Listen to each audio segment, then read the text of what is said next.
The genesis of today's event stems from a vision to feature several leading voices on matters relating to sustainable development and the ESG movement. Today's discussion will focus on the business case for why sustainable development matters for companies and countries alike. As I believe this topic, sustainable development measures and ESG reporting and compliance, lies at the core of current trends, both on a state and on a corporate level. It's an honor and a pleasure to welcome our keynote speaker, Mr. Spyros Kouvelis, live from, I believe, Greece as of now.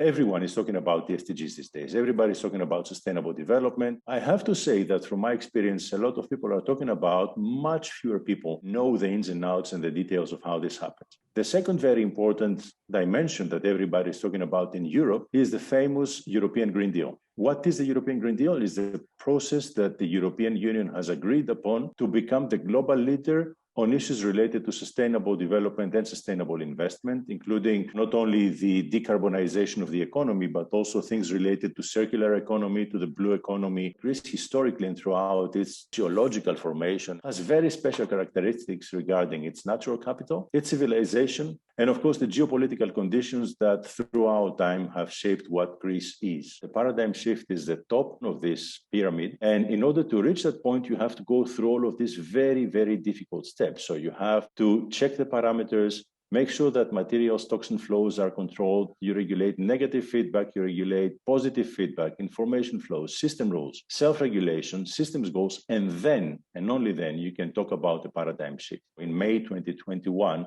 the Greece 2.0 National Recovery and Resilience Plan. This is part of the overall European Union process for the next generation EU, aspires to change the Greek growth model and institution. It is ambitious in terms of reforms and investments. It is ambitious towards an extroverted, competitive, green and digital growth model. And it's not just about investments. The government says that this is a fundamental economic and social transformation and a transition that combines economic efficiency with social cohesion and justice. There is quite a lot of funding for this. In total, 31.2 billion coming from the RRF, the Recovery Fund of the European Commission, and another about 60 billion mobilized investment from private investment. We believe that governance is not a thing that only has to do with rule of law and transparent institutions, but also civic participation and efficient and accountable institutions. So what we try to do through our institute is bring together the sides of both the government, but also government and private sector and NGOs to work together. Second is to make sure that we do have a very strong system for monitoring and measuring. And the third point is that we need to bring everyone in. People and communities need to be involved in the development process so they will become the stronger supporters and the stronger drivers and doers in all this process. Our opinion is that it needs to be a climate law that sets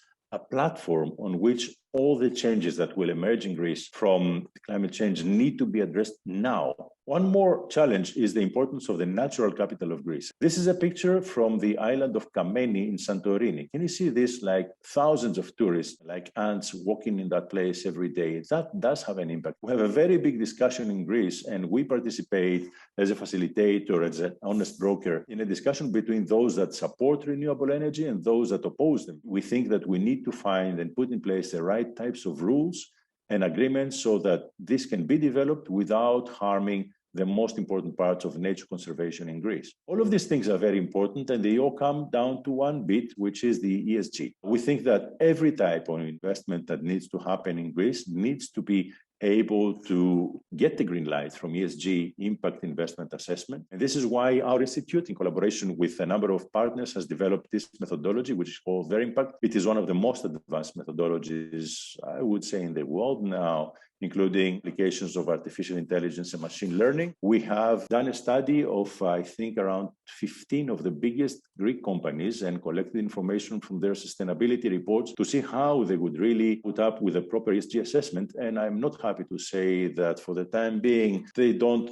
do that well. So there is quite a lot of work that needs to be done on that. And having said that, the tools are here. I think that collaboration with institutions like yours can make a lot of difference. And of course, from our part, we'll be very happy to share and collaborate and drive this process for Greece. Perfect grounding for this conversation. I work at the Business Council on Climate Change, which is a public-private partnership. So we work with a lot of the usual suspects in San Francisco Bay Area. I'm sure you can guess. Google, Autodesk, Genentech, some of the biggest companies that also, of course, have a global presence. And we work to break down those silos to have them work effectively with the local policymakers here in the Bay Area, as well as the state of California. I'm wearing a second hat today with Ecogenia. We are hoping to train and mobilize the next generation of sustainability leaders across Greece, hoping to keep that young, inspired power in the country and mobilizing them on behalf of sustainability and the climate. I'm very eager to introduce you all to our panelists. If you can tell us a bit more about your why, your purpose for kind of being in this sustainability work. I think that it used to be a niche, almost get marked down if you're a company that doesn't have some type of a practice in place. But for me, it made sense. It's good business. We've seen more than ever over the past year that you can't ignore focusing on the environment. So my why, I guess it came from inside. It was the moment that I was explained by a very good friend, a fellow Greek who is carrying our flag globally, and secondly, because he's probably the most well-known academic in the field of ESG investing, George Serafin. George explained to me ESG in a way very different from what I was hearing before. So unfortunately, and still to date, too often sustainability and ESG is perceived as green and ethical. He never used these terms and just made good business sense. So the moment that we start treating ESG as a new set of probably unstructured as of now data, all of those things that drive the financial performance of companies, then you just say, okay, ESG, it's just enabling me to take better informed financial decisions. And who would not like to do that? It's redefining sustainability, and effectively that's why I'm doing it. When you are an environmental scientist, you have to decide whether you will focus on environmental things purely or if you will mix with other things. I realized that the change will come not from just protecting the environment, but the role of the banking system and how it works, and the role of the market is very important in order to reach sustainable development. So it was a point that I decided to follow this path, and that led me to what I do today. I would love to touch on how you, as professionals in the various ecosystems that you work, make this business case for sustainability. So really digging into the topic. When I am thinking about a sustainable company, I am defining a sustainable company as one that it is positioned for long-term financial success while accounting for all stakeholders' interests. ESG data are just the means to quantify its corporate strategy and its management quality that will enable it to deliver towards its objectives. So on your question now on how we are building the business case, we are just trying to explain exactly that ESG is not a tick box exercise. At the moment that we manage to do that, this is then when we have the attention of the senior management. And now clients can actually understand that this is just good corporate practice that will allow them to improve their information environment. In more practical terms, if you wish, as Arabesque,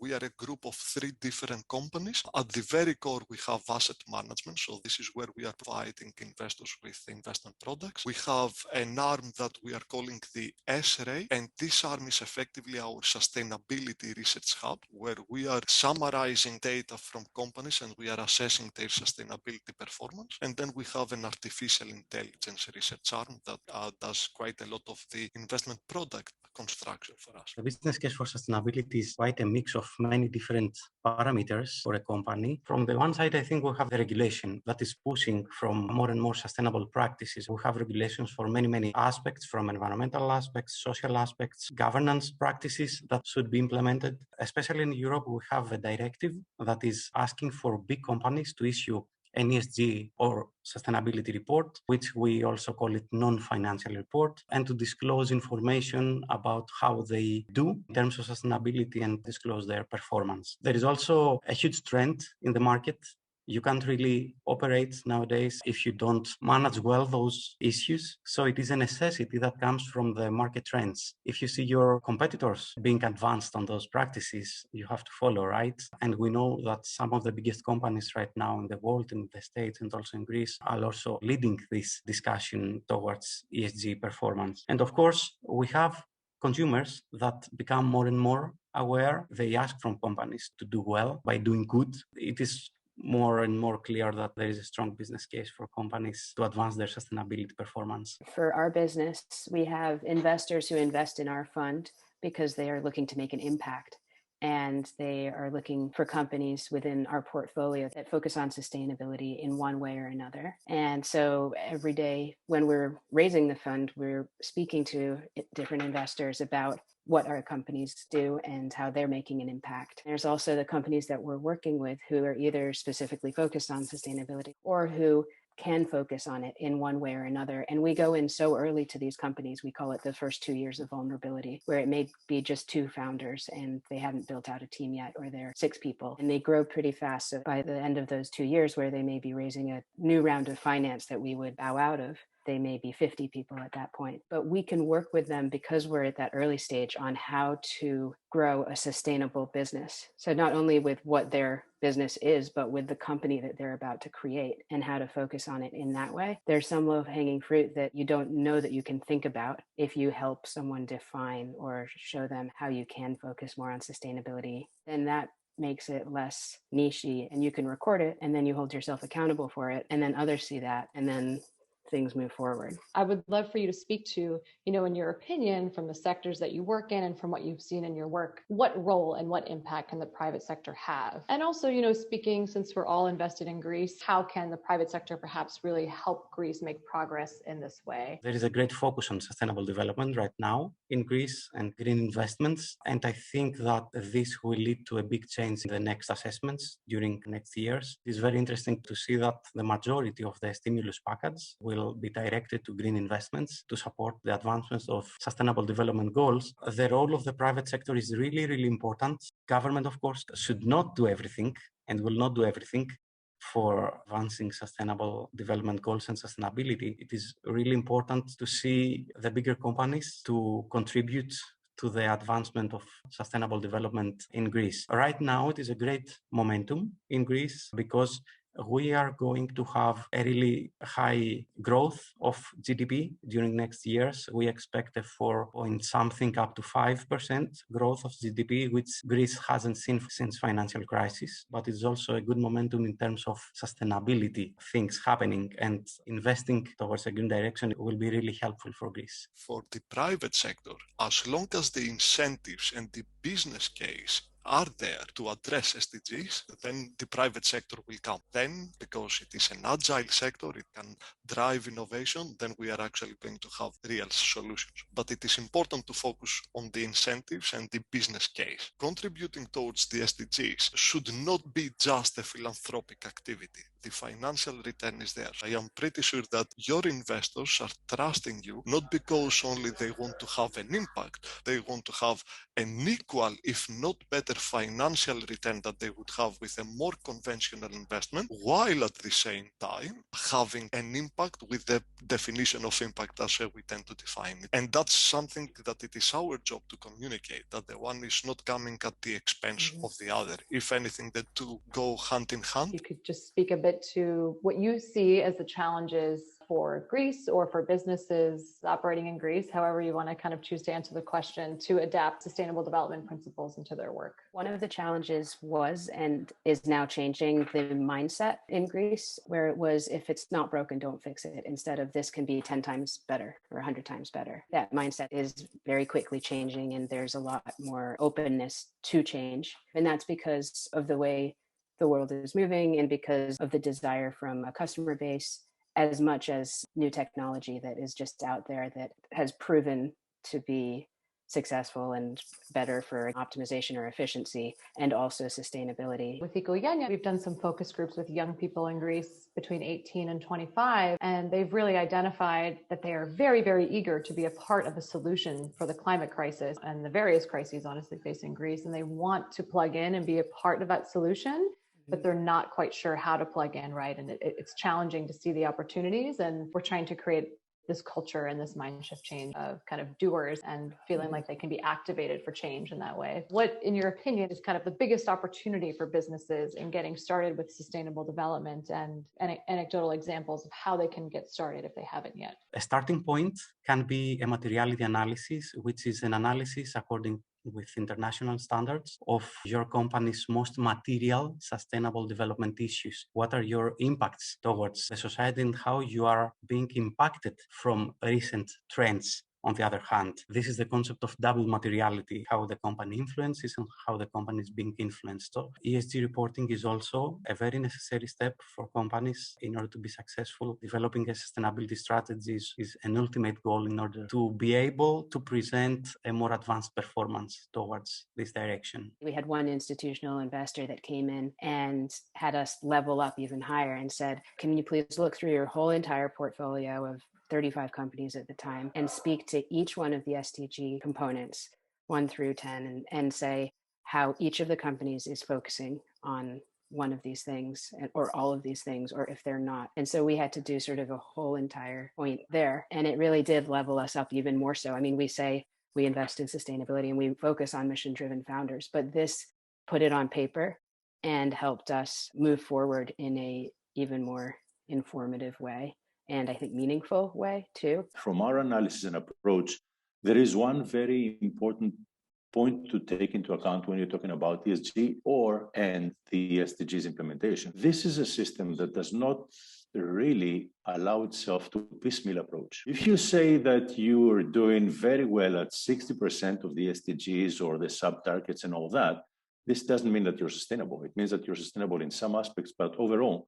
one of the most classic examples that we give is that you might have a company that is doing great in limiting CO2 emissions and gender equity and all that, but it happens to use child labor. Is that a sustainable company? It's not. The piecemeal approach is something that needs to be taken care of very importantly when you do this, because it's the detail where the devil hides. The second thing I wanted to say is that I heard and I found very interesting the point that Gabriel made. You mentioned incentives. I've never been a Thatcherite myself, but I think that the private sector needs to look into the way it can use trends and opportunities and turn them into incentives. So the first one, as Paul Paulson from Unilever used to say, is that unless you engage the ESG and sustainability thing, you will not live in the long term. Now, to me, this is a very important incentive. Just to give you one example, in analysis that we have done, we found that for companies that want to reduce their CO2 emissions and so on, sometimes it pays much more to do a very good training of their staff and their crew